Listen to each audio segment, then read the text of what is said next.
அந்த வகையில் சுனில் வட்டகல பிரதி அமைச்சர் தெரிவித்த கருத்து குறித்து நாங்கள் அவதானத்தினை செலுத்தலாம். நாமலுக்கு எதிராக நஷ்டஈடு வழக்கு, அதற்குள் தனக்கு எதிராக நடவடிக்கை எடுக்க கோருகிறார் சுனில் வட்டகல என்பதான செய்தியாக இதனை காண்கிறோம்.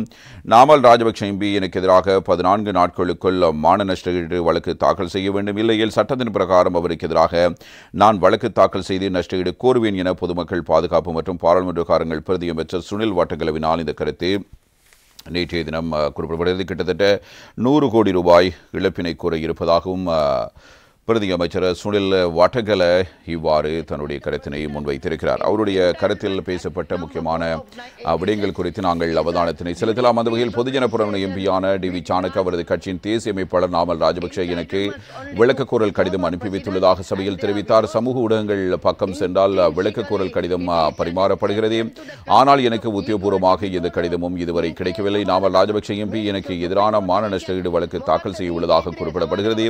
அவர் நீதிமன்றத்தில் பயிற்சி பெறாத காரணத்தால் மானநஷ்ட வழக்கின் தன்மையை அறிந்திருக்கவில்லை. மானநஷ்ட வழக்கின் போது முறைப்பாட்டாளரிடம் பிரதிவாதி இந்த கேள்வியையும் கேட்கலாம். இனிய வழக்கில் இவ்வாறான தன்மை கிடையாது. குறிப்பாக முறைப்பாட்டாளர்கள் கண்ணாடி அறையில் இருக்கக்கூடாது. கண்ணாடி அறையில் இருக்கும் நபர் என்னிடம் மில்லியன் கணக்கான நிதி கோரி விளக்க கடிதம் அனுப்பி வைத்துள்ளதாக குறிப்பிடப்பட்டுள்ளது. இந்த வழக்கின் ஒழுக்கம் பிரதான ஒரு அம்சமாக கருதப்படும். அவமதிப்பு வழக்கு தாக்கல் செய்பவரின் ஒழுக்கம் கேள்விக்குள்ளாக்கப்படும்.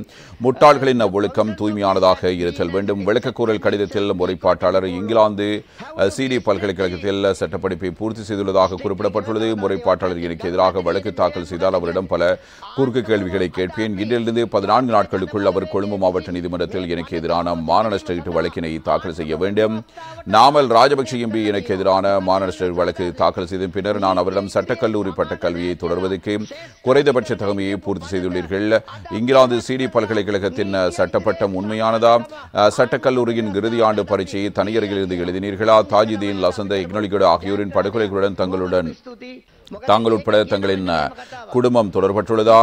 ஜூலம்பிட்டி அமரே தங்களின் மெய் பாதுகாவலரா? நிமல் லன்சா என்பவரை விசேட அதிரடிப்பனர் பின்தொடர்ந்து வரும்போது தங்களின் தந்தை அவரை பாதுகாப்பதற்கு கட்டிப்பிடித்துக் கொண்டாரா என்ற குறுக்கு கேள்விகளை நான் நிச்சயம் கேட்பேன். எனவே 14 நாட்களுக்குள் நாமல் ராஜபக்சனுக்கு எதிராக மான நஷ்ட வழக்கை தாக்கல் செய்ய வேண்டும், இல்லையேல் சட்டத்தின் பிரகாரம் அவருக்கு எதிராக நான் மான நஷ்ட வழக்கை தாக்கல் செய்து நஷ்டஈடு கோருவேன் என்பதாக பிரதி அமைச்சர் சுனில் வட்டகல இவ்வாறு குறிப்பிட்டு பேசியிருக்கிறார்.